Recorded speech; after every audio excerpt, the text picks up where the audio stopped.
जो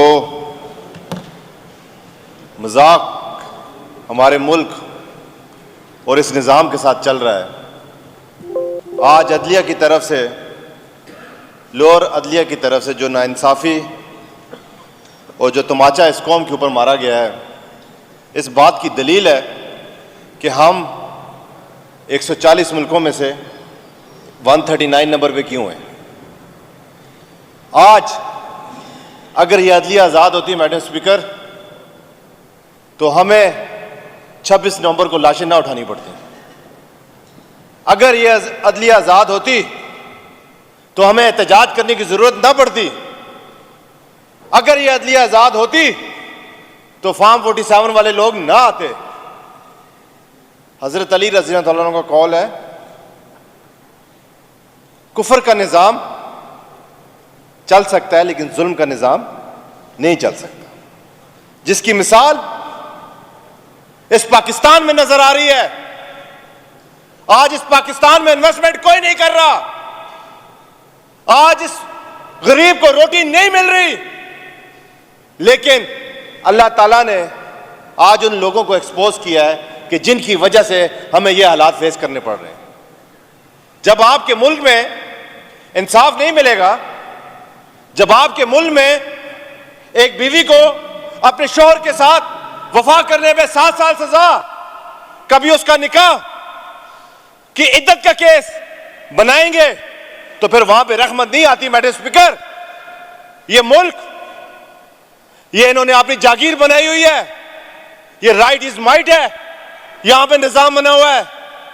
हजरत अली रज़ी अल्लाह अन्हु ने कहा था, उन्होंने बल्कि फरमाया कि मैं अल्लाह से डरता हूं, अल्लाह के बाद उस बंदे से डरता हूं जो अल्लाह से नहीं डरता। ये इतने जालिम लोग हैं, इन्होंने बेगुनाह लोगों का पहले खून बहाया है, ये अदलिया के निजाम के साथ खेल रहे हैं, बेगुनाह लोगों को सजाएं दे रहे हैं। मैं पूछता हूं, कौन हमें बताएगा हमारे इस ऐवान में बैठने का क्या फायदा है अगर हम इस मुल्क में एक वजीर आजम से लेके एक रेड़ी बांध तक किसी बंदे को अगर इंसाफ नहीं मिलता, हमारी गली पुली पक्की करने से कुछ भी नहीं होगा। हम इसी तरह भीख मांगते रहेंगे लोगों से, इसी तरह IMF के नीचे लगे हुए होंगे, वो हमें डिक्टेट करेंगे।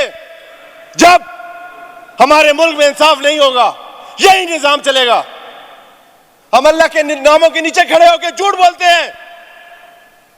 हम अल्लाह को अगर मानते हैं, अल्लाह के ऊपर अगर हमारा यकीन होता तो हम ये जुल्म कभी भी ना करते। आज इमरान खान को सजा दे रहे हैं, उस केस में सजा दे रहे हैं जिस केस में पैसे भेजने वाला जरदारी, उसको सदर बना दिया है, और लेने वाला मलक रियाज, वो दोनों आजाद, जिसने अल कादर यूनिवर्सिटी सीरत नबी में बनाया, वो जेल में। ये किस निजाम की तरफ हम जा रहे हैं? हम सारे सिग्नल समझते हैं। आज फैसला करके अल कादर यूनिवर्सिटी ने गवर्नमेंट ने अपनी तहवील में ले ली है। माशाअल्लाह, वही अल कादर यूनिवर्सिटी का भाई वही हाल होने वाला है जो रेलवे का, PIA का और वापडा का और जो बाकी सरकारी इदारों का है। हम एक बहुत अच्छी तरीके से जा रहे हैं। अगर आपने अल कादर यूनिवर्सिटी बंद करनी थी तो सीधे तरीके से बंद कर देते। क्या आप प्रेशर बर्दाश्त नहीं कर सक रहे? आप जिसने मुकदमा लड़ा है सीरत नबी का, खत्म नबूवत का, उसको आपने तो जेल में भेज दिया है। अच्छा मैसेज दिया है आपने एक मुसलमान होने के नाते। एक मुसलमान बंदे को, मैडम स्पीकर, मैं इस बात पे हैरान हूं, कुछ इदारों के पालतू बैठे होते हैं, वो हमें बता रहे होते हैं कि ये बंदा कॉम्प्रोमाइज और ये बंदा कॉम्प्रोमाइज नहीं है।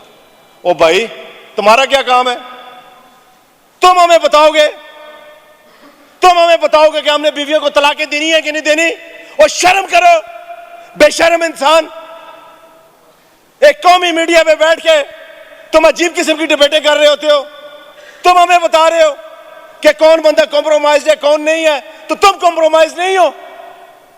तुम हमें बताओगे ये हमारा है, ये हमारा मुल्क है, ये हमारी पार्टी है, हम बेहतर समझते हैं। जो खान साहब बैठे हुए हैं, जो 26-27 साल से सियासत कर रहे हैं, वो आप जैसे लोगों से हजारों दर्जा बेहतर समझते हैं कि कौन कॉम्प्रोमाइज है और कौन नहीं है। आप हमें डिक्टेट न करें।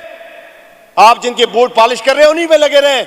बूट पॉलिश करने पे फख्र महसूस करने वाले बेशर्म लोगों, अल्लाह की ताकत से डरो। जब वो दिन आएगा जब उसामा सती जैसे शहीद लोगों को आप लोगों ने जो गोलियां मारी हैं, उसकी वालदा की आवाज आसमानों तक जाती है, उस वक्त से डरे जब आपने बेगुनाह लोगों को 26 नवंबर को जो गोलियां मारी हैं। इंशाल्लाह वो वक्त दूर नहीं है मैडम स्पीकर, जब हम इनको निशान इबरत बनते हुए देखेंगे। मैं बाकी इस सवाल से ये कहना चाहता हूं कि ये जंग, मान ले ये जंग हार चुके हैं। जब लोगों की शादियों और तलाकों तक बातें पहुंच जाए तो आप समझ जाएं आप जंग हार चुके हैं।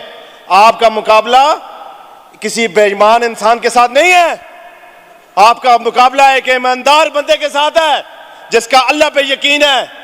तुम लोग जरदारी और नवाज शरीफ की भूल में होगे जो डीलें करता होगा। इसके अंदर ईमान की ताकत है और इसके जितने भी यहां पे मुजाहिद खड़े हैं उसके ऊपर उसको फॉलो करते हैं और अल्लाह पे यकीन करते हैं।